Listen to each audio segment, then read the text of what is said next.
안녕하세요. 오늘 영상에서는 단순한 예능 시즌 공개를 넘어 한국 콘텐츠 산업 전체를 뒤흔든 하나의 선언, 불꽃야구 시즌2를 둘러싼 충돌과 선택의 순간을 이야기합니다.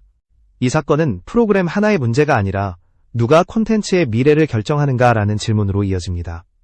이 이야기는 평범한 편성 발표에서 시작되지 않았습니다. 2026년을 불과 몇 시간 앞둔 시각, 한국 방송가는 조용했습니다. 연말 결산 기사들이 마무리되고 제작진과 방송사 모두가 다음 해를 준비하던 그 밤, 업계는 평온해 보였습니다. 그러나 자정이 가까워질수록 일부 관계자들의 휴대전화는 멈추지 않았습니다. 그 이유는 단순했습니다. 단 한 장의 이미지, 그리고 단 한 줄의 문장이 공개되었기 때문입니다. 불꽃야구 시즌2 2026년 1월 18일 공개. 이 문장은 예고가 아니었고 암시도 아니었습니다. 그것은 선언이었습니다. 이 한 문장이 던져진 순간 불꽃야구는 다시 중심에 섰습니다. 이미 한 차례 성공을 경험했고 동시에 깊은 갈등을 남겼던 콘텐츠였기 때문입니다. 누군가에게 불꽃야구는 실험이었고 누군가에게는 위협이었으며 또 다른 누군가에게는 돌이킬 수 없는 선택이었습니다.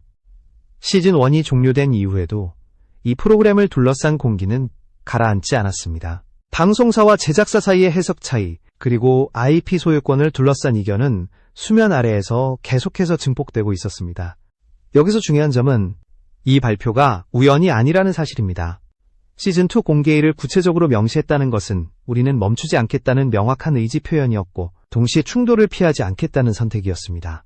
이 선언을 직접 던진 인물이 장시원 PD라는 점에서 파장은 더욱 컸습니다. 그는 지난 1년 동안 침묵과 논란의 중심에 있었고 그 이름 자체가 이미 하나의 상징이 되어 있던 인물이었습니다.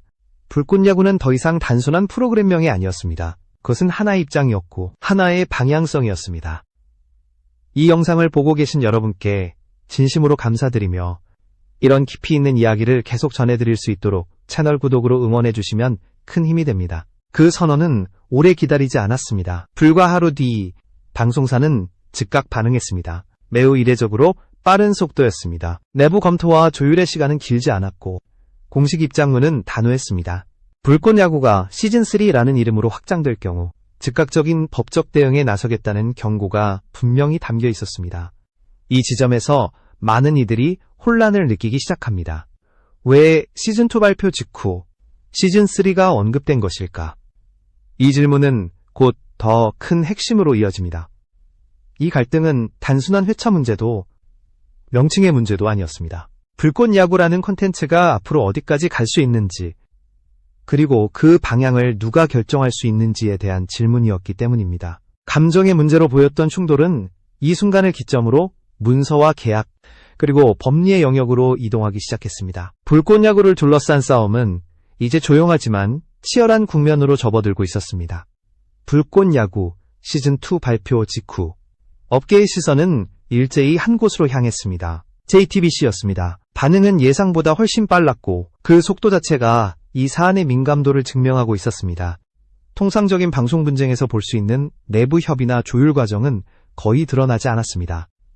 공식 입장문은 짧았지만 단호했고 선택의 여지는 남기지 않는 표현으로 구성되어 있었습니다. 만약 불꽃야구가 시즌3라는 이름으로 확정될 경우 즉각적인 법적 대응에 나서겠다는 경고. 이 문장은 단순한 경고가 아니었습니다. 명확한 선긋기였습니다. 여기서 많은 사람들이 같은 질문을 던지기 시작했습니다. 왜 시즌2 발표 직후 아직 존재하지도 않은 시즌3가 언급된 것인가? 이 질문은 곧 갈등의 본질로 이어집니다. 문제는 시즌2 그 자체가 아니었습니다. 진짜 쟁점은 그 다음이었습니다. 시즌2가 아무 문제 없이 공개되고 시청자의 선택을 받으며 자연스럽게 시즌3로 이어질 경우 그 흐름을 누가 멈출 수 있는가? JTBC가 가장 경계한 지점은 바로 그 지점이었습니다. 이 순간부터 갈등은 감정의 영역을 완전히 벗어납니다. 이제 논쟁의 무대는 문서, 계약, 등록 기록, 그리고 법리 해석의 영역으로 이동합니다. 제작사 측은 불꽃야구 IP의 원소유권을 주장했고 방송사 측은 기존 포맷과의 연속성과 권리를 문제 삼았습니다. 양측의 주장은 평행선을 달렸고 물러설 기색은 보이지 않았습니다. 그러나 이 사안이 흔한 분쟁 기사와 다른 이유는 어느 쪽도 단순한 명분 싸움을 하고 있지 않았기 때문입니다. JTBC 내부에서도 초기에는 이 사안을 공개 충돌로까지 끌고 갈 필요가 있는지에 대한 의견이 엇갈렸던 것으로 전해집니다. 그러나 시즌3라는 단어가 의미하는 확장성, 그리고 그 확장이 기정사실이 되는 순간을 막아야 한다는 판단이 점점 힘을 얻었습니다. 만약 지금 제동을 걸지 않는다면 이후에는 법적으로도 현실적으로도 되돌리기 어려워질 수 있다는 우려였습니다. 그래서 경고는 빠를 수밖에 없었고 표현은 강경할 수밖에 없었습니다. 이 과정에서 업계 관계자들 사이에서는 또 다른 질문이 떠올랐습니다. 불꽃야구는 과연 기존 방송 프로그램의 범주 안에 있는가? 이 콘텐츠는 이미 유튜브라는 플랫폼에서 독자적인 소비 방식을 형성하고 있었고 실시간 채팅과 즉각적인 피드백, 제작진과 시청자의 경계가 흐려진 구조를 갖고 있었습니다. 시청자는 단순한 소비자가 아니라 참여자였고 그 참여가 콘텐츠의 일부가 되어가고 있었습니다. 이런 구조를 전통적인 방송계약의 틀로 어디까지 규정할 수 있는가라는 문제가 수면 위로 떠오르기 시작한 것입니다. 결국 JTBC의 경고는 하나의 메시지로 정리됩니다. 이 흐름을 여기서 멈추지 않으면 이후의 선택지는 줄어든다. 하지만 동시에 그 경고는 또 다른 질문을 던졌습니다. 만약 멈추지 않는 선택을 한다면 그 책임과 권한은 누가 감당하게 되는가? 불꽃야구를 둘러싼 갈등은 이 지점에서 단순한 소유권 다툼을 넘어 콘텐츠의 방향을 누가 결정하는가라는 문제로 확장되고 있었습니다. 갈등의 초점은 이제 명확해졌습니다. 불꽃야구를 둘러싼 문제는 감정도 여론도 아니었습니다. 핵심은 IP였습니다. 누가 이 콘텐츠를 소유하고 있는가? 그리고 그 소유권은 어디까지 확장될 수 있는가? 이 질문에 답하기 위해 업계의 시선은 자연스럽게 계약서로 향했습니다. 수십 장의 문서, 수많은 조항, 그리고 그 중에서도 가장 조용히 지나갔던 한 줄의 문장으로 말입니다. 제작사 측이 단계적으로 공개하기 시작한 자료들은 단순한 주장이나 해명이 아니었습니다. 실제 등록 시점, 제작 구조, 플랫폼 분리 방식, 그리고 계약 체결 당시의 맥락까지 포함된 자료들이었습니다. 이 공개는 업계를 놀라게 했습니다. 감정적인 공방이 아니라 문서로 말하겠다는 선택이었기 때문입니다. 일부 관계자들은 이 움직임이 지나치게 공격적이라고 평가했고 또 다른 이들은 이 정도 준비 없이 시즌2 공개 선언이 나올 리 없다고 말했습니다. 이 과정에서 하나의 문장이 본격적으로 주목받기 시작했습니다. 본계약에 명시되지 않은 2차적 콘텐츠의 제작 및 유통은 제작 주체의 재량에 따른다. 길지 않은 문장이었고 계약 당시에는 형식적인 조항처럼 여겨졌던 문구였습니다. 당시 불꽃야구는 실험에 가까운 프로젝트였기 때문입니다. 전통적인 방송 포맷을 벗어나 유튜브라는 공간에서 시청자와 직접 호흡하겠다는 시도는 성공보다 위험이 더 크게 언급되던 시기였습니다. 그래서 계약의 중심은 기본 포맷과 방송 성과에 맞춰져 있었고 그 문장은 보험처럼 덧붙여졌다는 평가도 있었습니다.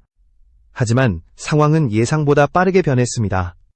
불꽃야구는 공개 직후부터 기존 예능의 흐름을 벗어났습니다. 동시 시청자 수는 빠르게 증가했고 실시간 채팅은 단순한 반응을 넘어 또 하나의 중계처럼 기능하기 시작했습니다. 시청자들은 화면을 보는 데서 멈추지 않았습니다. 선택했고 반응했고 다시 돌아왔습니다. 이 변화는 계약서가 작성될 당시 충분히 고려되지 않았던 요소였습니다. 그리고 바로 그 지점이 지금의 갈등을 만든 균열이었습니다. JTBC 내부에서도 초기에는 이 조항을 심각하게 문제 삼지 않았던 것으로 전해집니다. 한 전직 실무자는 당시 이 문장을 보험 정도로 인식했다고 회상했습니다. 누군가 미래에 새로운 형식의 콘텐츠를 시도할 수도 있다는 가능성. 하지만 그 가능성이 이렇게 현실이 될 것이라고는 예상하지 못했다는 것입니다. 시간이 흐르며 불꽃야구는 방송의 테두리를 벗어났고 시청자들은 프로그램을 본다기보다 함께 만든다는 감각을 공유하기 시작했습니다. 그 순간부터 계약서의 마지막 줄은 전혀 다른 의미를 갖게 되었습니다. 제작 주체의 재량. 이 단어는 더 이상 형식적인 표현이 아니었습니다. 그것은 선택권이었고 방향성이었으며 나아가 권한의 근거가 되었습니다.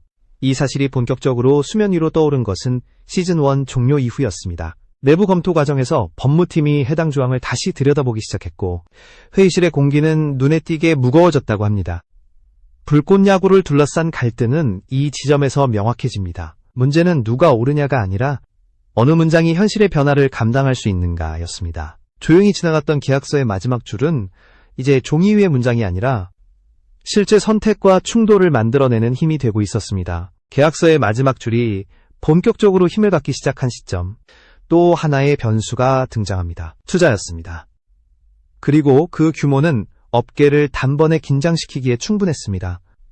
70억 원. 이 숫자는 단순한 자금 유입을 넘어 하나의 신호처럼 받아들여졌습니다. 지금 이 시점에서 이 정도의 금액이 투입된다는 것은 누군가가 불꽃야구의 미래를 매우 구체적으로 그리고 있다는 의미였기 때문입니다.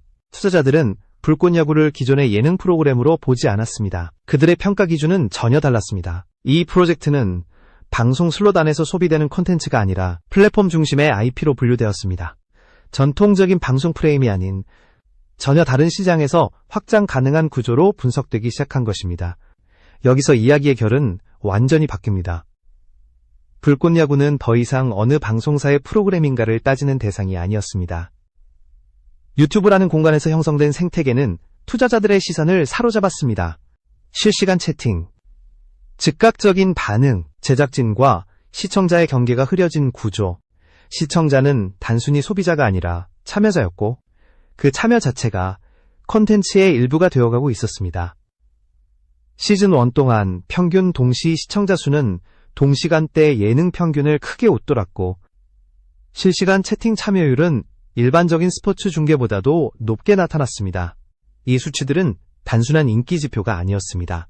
구조가 작동하고 있다는 증거였습니다. 댓글과 커뮤니티에서는 회차 하나하나가 분석되었고 장면 하나하나가 기록되었습니다. 불꽃야구를 본다는 표현보다 함께 있었다는 말이 더 어울린다는 평가가 나왔습니다. 이 지점에서 투자자들의 판단은 명확해졌습니다. 이 콘텐츠의 가치는 시즌2에 있지 않다. 핵심은 그 이후에 있다. 어떻게 확장되고 어떻게 재생산되며 그 중심에 누가 서게 되는가. 그 질문의 답이 바로 투자 판단의 기준이었습니다. 한 금융관계자는 투자 검토 과정에서 이렇게 말했다고 전해집니다. 이건 방송 프로그램이 아닙니다. 시청자 참여형 플랫폼 콘텐츠입니다. 우리가 투자한 것은 시즌2가 아니라 그 이후의 구조입니다. 이 말은 곧 계약서의 마지막 줄과 맞닿아 있었습니다. 제작 주체의 재량. 그 재량이 실제 힘을 갖기 위해 필요한 조건은 단 하나였습니다. 시청자의 선택. 그리고 이미 그 선택은 이루어지고 있었습니다. 이 시점부터 불꽃야구를 둘러싼 갈등은 더욱 복잡해집니다. 법적으로 무엇이 옳은가와는 별개로 현실에서는 이미 다른 흐름이 만들어지고 있었기 때문입니다. 투자금은 그 흐름을 가속화했고 선택은 점점 되돌리기 어려운 방향으로 쌓여가고 있었습니다. 불꽃야구는 이제 멈출 것인가의 문제가 아니라 어디까지 갈 것인가의 문제로 변해가고 있었습니다. 이 흐름의 한가운데에는 장시원 PD가 있었습니다. 시즌1 종료 이후 그의 태도는 눈에 띄게 신중했습니다. 공개 발언은 최소화되었고 질문에는 말을 아꼈습니다. 갈등이 커질수록 침묵은 길어졌습니다. 그러나 시즌2 공개 일정이 구체화되기 시작한 시점부터 그의 말은 점점 명확해졌습니다. 더 이상 회피하거나 미루는 선택은 없다는 판단이었습니다. 내부 제작진 사이에서도 논의는 쉽지 않았습니다. 법적 위험, 방송사와의 관계, 그리고 향후 커리어까지 고려해야 할 요소는 많았습니다. 한 제작진은 당시를 이렇게 회상합니다. 두려움이 없었다고 하면 거짓말입니다. 하지만 멈췄을 때 남을 후회가 더 크게 느껴졌습니다. 이 말은 단순한 감정 표현이 아니었습니다. 선택의 기준이 어디에 놓여 있는지를 보여주는 문장이었습니다. 그 결정의 상징처럼 전해진 발언이 있습니다. 우리는 도망치지 않는다. 이 문장은 방어가 아니라 방향 선언에 가까웠습니다. 지금까지의 침묵이 후퇴가 아니라 준비였다는 메시지였고 앞으로의 선택이 우연이 아니라 의도라는 점을 분명히 하는 표현이었습니다. 장시원 PD의 태도 변화는 곧 제작진 전체의 분위기를 바꾸기 시작했습니다. 논쟁의 초점은 이길 수 있는가에서 감당할 수 있는가로 이동했습니다. 이 과정에서 불꽃야구를 대하는 시선도 달라졌습니다. 이것은 단순한 프로그램이 아니라 이미 많은 사람들의 선택 위에 올라선 컨텐츠라는 인식이 제작진 내부에 자리 잡기 시작했습니다. 시청자의 반응은 숫자를 넘어 신호처럼 해석되었습니다. 다시 찾아오고 참여하고 함께 만들어간다는 감각. 그 감각이 사라지지 않는 한 선택은 명확하다는 결론에 가까워졌습니다. 결국 장시원 PD와 제작진은 하나의 전제를 공유하게 됩니다. 이 싸움은 누군가를 이기기 위한 것이 아니라 선택의 결과를 받아들이기 위한 과정이라는 전제였습니다. 법적 판단이 어떻게 나오든 이미 만들어진 흐름까지 지울 수는 없다는 인식이었습니다. 불꽃야구를 둘러싼 갈등은 이 시점에서 개인의 결단을 넘어 구조와 방향의 문제로 완전히 이동하고 있었습니다. 그리고 이제 남은 질문은 하나였습니다. 이 선택의 끝에서 콘텐츠의 미래를 결정하는 주체는 과연 누구인가? 방송사인가? 제작사인가? 아니면 이미 선택을 끝낸 시청자인가? 이제 논의의 끝에는 법원이 있습니다. 계약서, 조항, 해석, 그리고 판례. 법원의 판단은 냉정할 것이고 감정이나 여론이 아닌 문장과 구조를 기준으로 내려질 것입니다. 누가 무엇을 소유하고 있는가? 그리고 그 소유권이 어디까지 미치는가? 불꽃야구를 둘러싼 갈등 역시 결국 이 질문 앞에 서게 됩니다. 하지만 이 이야기에는 하나의 역설이 존재합니다. 법원의 판단이 내려지기 전에도 이미 현실에서는 다른 답이 만들어지고 있다는 점입니다. 불꽃야구는 더 이상 종이 위에만 존재하는 계약 대상이 아니었습니다. 시청자들은 선택했고 그 선택은 반복되었으며 그 반복은 하나의 흐름이 되었습니다. 콘텐츠는 소비되었고 반응되었고 다시 확장되었습니다. 이 과정은 누군가의 지시로 이루어진 것이 아니었습니다. 선택의 축적이었습니다. 바로 그 점에서 이 갈등은 기존의 방송 분쟁과 본질적으로 달라집니다. 2026년 1월 18일은 단순한 공개 일정이 아닙니다. 그날은 계약서의 마지막 줄이 실제로 어떤 힘을 갖는지 시험받는 날이 됩니다. 제작 주체의 재량이라는 문장이 현실 속에서 어디까지 작동할 수 있는지 확인되는 순간입니다. 시즌2의 공개 여부보다 더 중요한 것은 그 이후의 흐름이 자연스럽게 이어질 수 있는가라는 질문입니다. 만약 이어진다면 그때는 중단이 아닌 기정사실이 되어버릴 가능성이 큽니다. 이 지점에서 불꽃야구는 하나의 상징이 됩니다. 방송사 중심 구조에서 플랫폼 중심 구조로 이동하는 과정, 제작자 중심에서 시청자 선택 중심으로 이동하는 변화, 그리고 콘텐츠의 소유와 통제에 대한 기존 질서가 흔들리는 순간을 보여주는 사례입니다. 누가 옳은지를 가리는 싸움이라기보다 무엇이 이미 바뀌었는지를 드러내는 과정에 가깝습니다. 계약서의 마지막 줄은 여전히 그 자리에 있습니다. 지워지지 않았고 수정되지도 않았습니다. 그러나 그 문장은 더 이상 조용하지 않습니다. 현실 속에서 해석되고 충돌하고 선택을 만들어내고 있습니다. 이 문장이 결국 어떤 결론으로 이어질지는 아직 확정되지 않았습니다. 다만 분명한 사실 하나는 시청자가 선택한 콘텐츠는 쉽게 사라지지 않는다는 점입니다. 불꽃은 아직 꺼지지 않았습니다. 그리고 그 불꽃을 어디까지 키울 것인가는 이제 더 이상 한쪽의 결정만으로 정해지지 않습니다. 방송사도, 제작사도, 투자자도 아닌 그 모든 선택을 지켜보고 참여해온 사람들. 불꽃야구를 둘러싼 이 이야기는 끝이 아니라 새로운 기준의 시작일지도 모릅니다.